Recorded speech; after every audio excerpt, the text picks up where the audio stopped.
Mais Innovaction, c'est une action des chambres d'agriculture permettant de mettre en avant et de présenter à tous les acteurs du monde agricole l'innovation en action. C'est une opération nationale.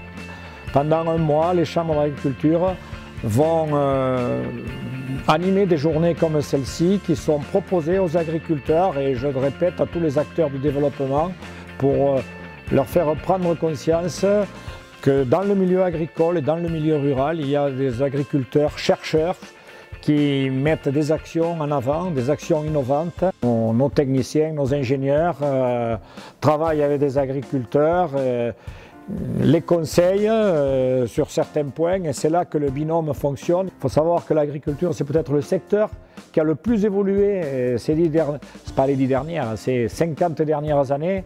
C'est une opération tout à fait innovante et tout à fait intéressante pour démontrer aux agriculteurs que ça bouge dans les campagnes, que beaucoup d'idées fourmillent et que ces bonnes idées vont dans le bon sens à la fois pour le citoyen, l'agriculture et l'environnement.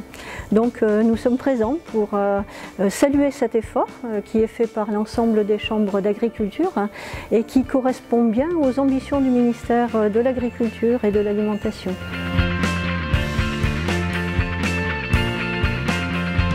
Je m'appelle Philippe Nouvelon, je suis agriculteur à Parisot, dans le Tarn, sur la ferme de Napagèse. On exploite 120 hectares de surface agricole avec 70 blondes d'Aquitaine et puis différentes cultures dont du maïs, et l'exploitation est en bio depuis 15 ans. On va découvrir deux innovations importantes pour l'exploitation, une unité de méthanisation donc, qui est en construction et des premiers essais de semis direct sous couvert végétal, en bio, de maïs en particulier.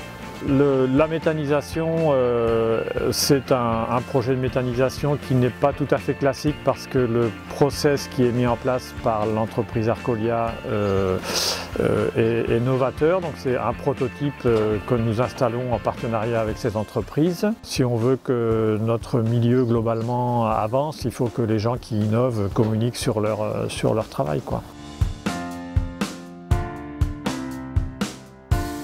Je me présente, Jean-Marie Vidal, membre d'un GAEC de 5 associés, situé sur la commune de Trémouille. On est sur la partie Lévézou de l'Aveyron.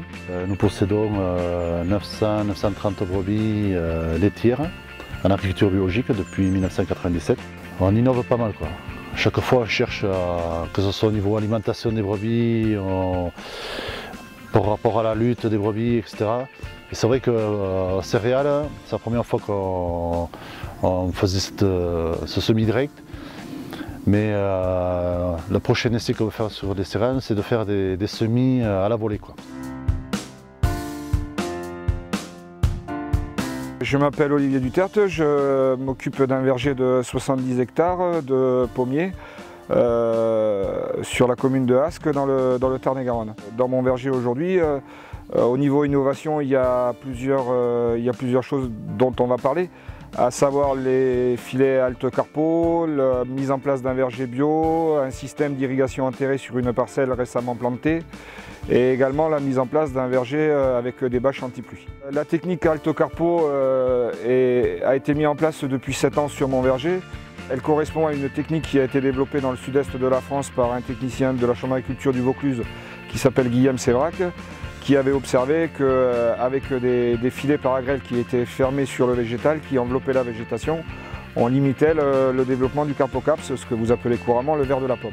Sur certaines parcelles, notamment les altes carpos, on peut réduire de l'ordre de 30 à 50% l'utilisation des insecticides par rapport au carpo. La Chambre d'agriculture joue un rôle extrêmement important au sein de mon verger, à savoir que développer des nouvelles techniques et voir si elles fonctionnent, il y a tout un aspect observation qui est très important par rapport au risque qui est engagé par rapport au développement des nouvelles techniques.